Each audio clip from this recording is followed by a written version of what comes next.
Filmmaker and New York Times best-selling author Dinesh D'Souza joins me now.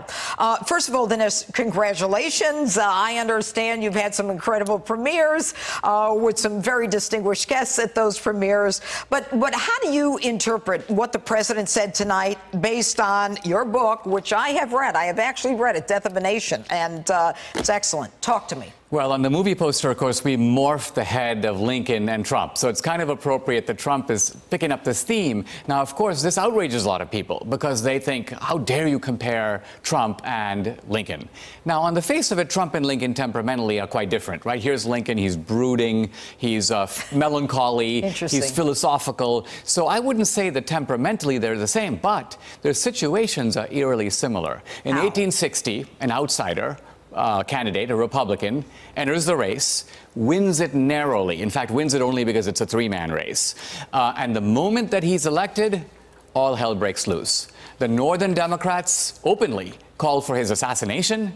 The Southern Democrats proved that they're willing to break the country up rather than abide a Lincoln presidency. So here we are 150 years later, and we have an outsider, Trump, who wins unexpectedly a close election. And the same party, the Democrats, go nuts. Yeah. And to this day, 2 years after the election... They're still nuts. They're still nuts. and so the movie looks at the themes of fascism and racism, which are the two incendiary bombs that the left is using to try to delegitimize Trump. Basically say he's ineligible to be the president, even if people voted for him. Even if he's got, what, 307 electoral votes or whatever the number was. But why is the issue of fascism so on the tip of everyone's tongues? How does that connect? Where do you get the license, if I may say so, to trump an electoral majority in a democratic society? There's only one place. The only analogy that works is Hitler circa 1933.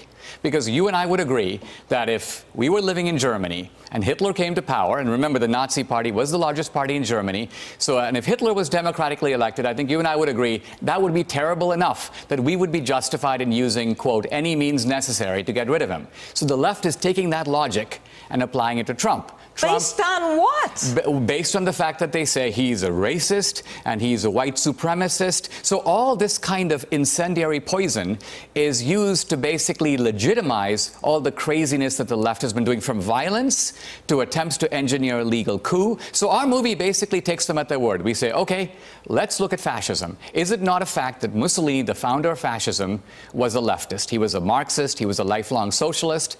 Let's look at Hitler. What's the name of his party? The National Socialist Party. Let's look at the Nazi 25-point agenda, because they campaigned on that. State control of banks, state control of healthcare, state control of education, state control of religious liberty. Exactly. No sane person can read this and say, this is on the right. And then I look at the fascism of today, the left using the weapons of the state against their opponents. I mean, the key move of the Nazis was the party is the state. Remember, the Nazi party basically became the state. Right. And this is what the Democrats have been doing. Yeah, and also using the state to neutralize your critics. Okay. And now, when the police are standing down in some cases, that's neutralizing not just the critics, but it allows the left to go forward with illegal activity. And also the whole idea of shutting down free speech, vandalizing the property of anyone on the right, assaulting, creating the crowd, as Maxine Waters calls it. I just wish, Mussolini had these paramilitary fighters called the black shirts. And I just wish Mussolini, if he were to see what's going on today with Antifa, these guys wear black costumes, they carry bats and truncheons, they beat up their opponents. The only difference between them and Mussolini's black shirts is that these guys call themselves anti-fascist, but they look like fascists, and they act like fascists. And looks like a duck, quacks like a duck. All right, Dinesh D'Souza, Death of a Nation. Thanks so much for being here. Congratulations on your movie.